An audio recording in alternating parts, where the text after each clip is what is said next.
Kuni dia buat rongon, kuni amiang kamu tiba mungkin orang ni zale suam hin aku niaw dia hin. Ay kalau Ôi, sợ cắt mày tay này kìa. Mahjong guys, to bulu ông to không lên chứ nào. Giờ mahjong heo heo gai được chưa? Mr. Ice. Mẹ pin mua không? Mẹ pin đó là khu này ít lâu cái đất mỏ chứ. Oh, si.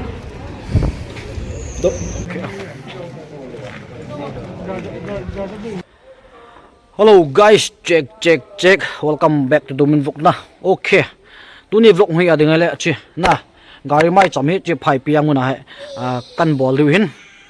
Chu na guys, 2 wheelers, 3 wheelers, 4 wheelers gari ki purpose tu ni Pathen Phat Maicham sim ni lamkai han gel da win and ball liwin. Kum si abol ma bang wa na. Tu kum he tu nya han ball liwin.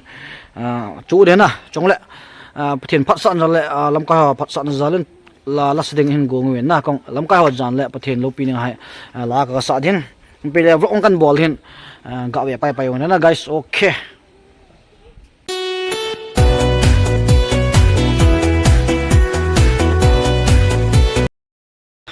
Guys, finally ground kung len hung tai na ga veon blessing na chou se Phat Thei na ga he Phaipijang khusumi te hi hawa hau the na guys hi wanga he ani ego ho he mo chi mo thip mana he lo na Pathen ape u he ti he gel on zala tu ni he mai chama sim he na Pathen su mi lo ngai he mo on su mi lo he hi a he ani ego hong pung ya na ni ti na he leng to zen run he guys na veon ground no ong lo tai na nanga okay ga veon guys choi dep leo aeroplane helicopter hon to lo ing du dan na parking ni ong han lang le on lo ya to hen to lo bo hin bile lam gai tin ha lung yim to ngong à. Ôi, sợ cắt mày tay này kìa. Mahjong guys, to bulu ông to không lên chứ nào. Mahjong heo heo gai được chưa? Ok, gạ về ăn nụ mình. Mì mà không bể bể đi hết nào to ha.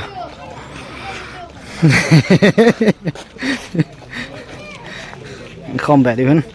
To lắm cái nó busy thế anh ơi. Alright. Gari không bể bể lại thôi guys, to he. Cái vật nạ lại ha. Gari ngồi nó sắp bể sẽ nghe nè. Phat Thei nó cả. Nó đi to luôn tại luôn. Nó ăn gì đang bận chứ.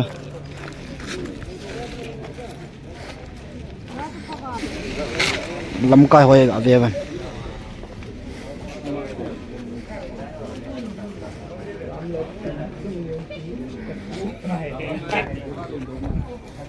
Nó sẽ gì à? Chả biết gọi đâu thế. Cứ đi chậm, quay chậm lên là bố hiện à? Riêng lên coi. Hiyo, bây giờ gọi cho. Gọi ngâm về hết cho. Ok. Là gì vậy? Nắng lâu là chậm kim lâu đã rồi à? Scooty somebody, bike some lasaji, 4-wheeler some malakhat, 3-wheeler thum he. Avoma to rahat le som lakhat 111 he. Chiche punya kai yang kita record.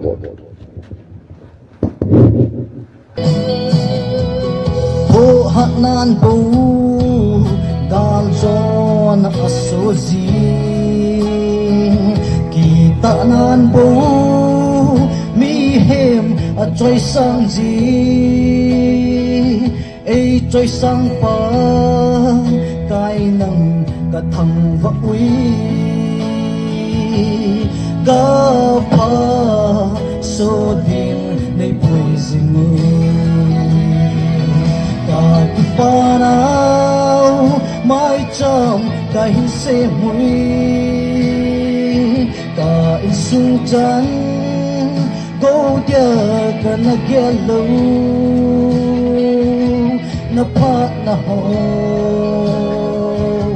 kasim zingui kasem jose pakaya kun kakipanaw Maicham kahin se hui ka in sung chan go ya kan gelo na phat na ho kasim jingui kil sem jose pakaya kun Pagkipae.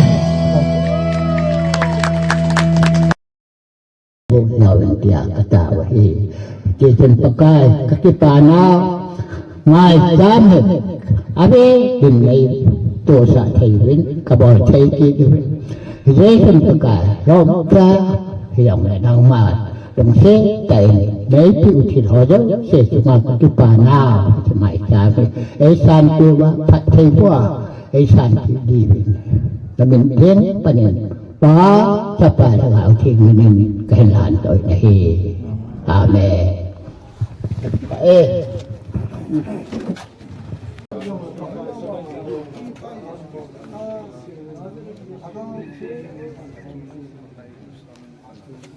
วันไว้เลยสิอสุงัดลุโซเสียมาก็หุ่นกวนดอกนาวก็หุ่นเดหุ่นกินเดียวแรงหอแรงปะไก่หอปะไก่ก็ปะเทียนดูนี่เห็นงาเวทินนา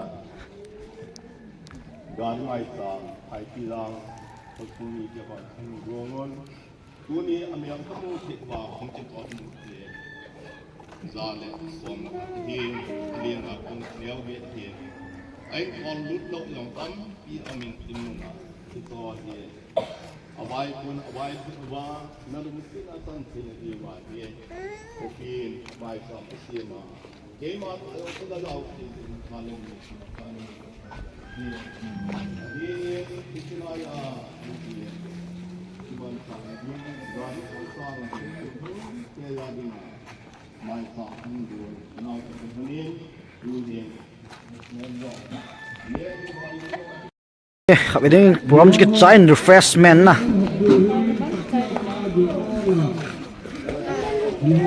chong ye khat thank you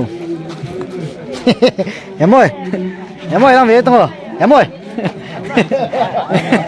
về là ơi ok ini tu junglan zawan nang fine ball dia oi thank you kya lewa okay guys training do chun program ki chai dan hina to he ngari hoi in la tol phe ki phat he tai na bila to he refreshment epi le chang la kan khet du he okay lo thing mo mo tu chung mai cham ga ki sim chu hello sergeant so busy le yang bullet to la scorpion to la fortuner sen to hai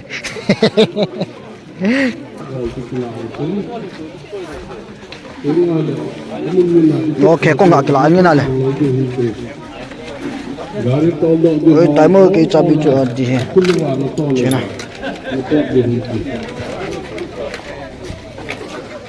na tiar pakro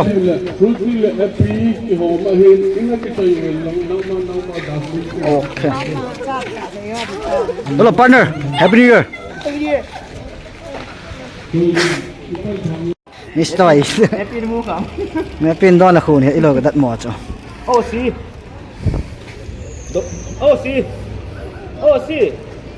chung lang si ho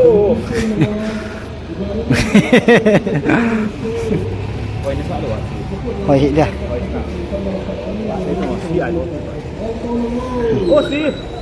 nó có cô tôm dạ chỉ để lẹ nghe rồi epi nó không kịp tay là gạo đều guys tôi hạt xì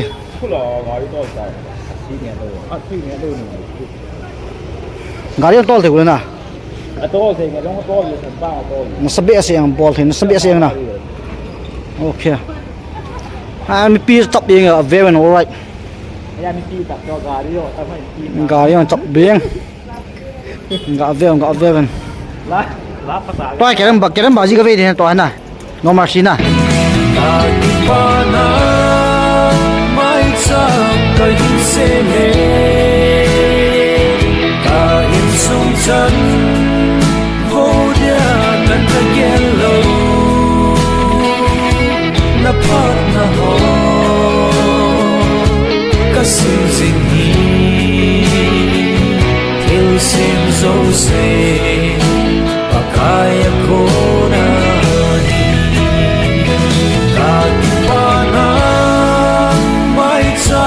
ka hin se me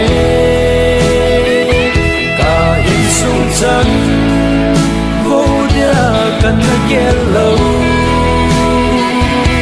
na pat na ho ka sim jing hi theo sim zo se pa kaya ko na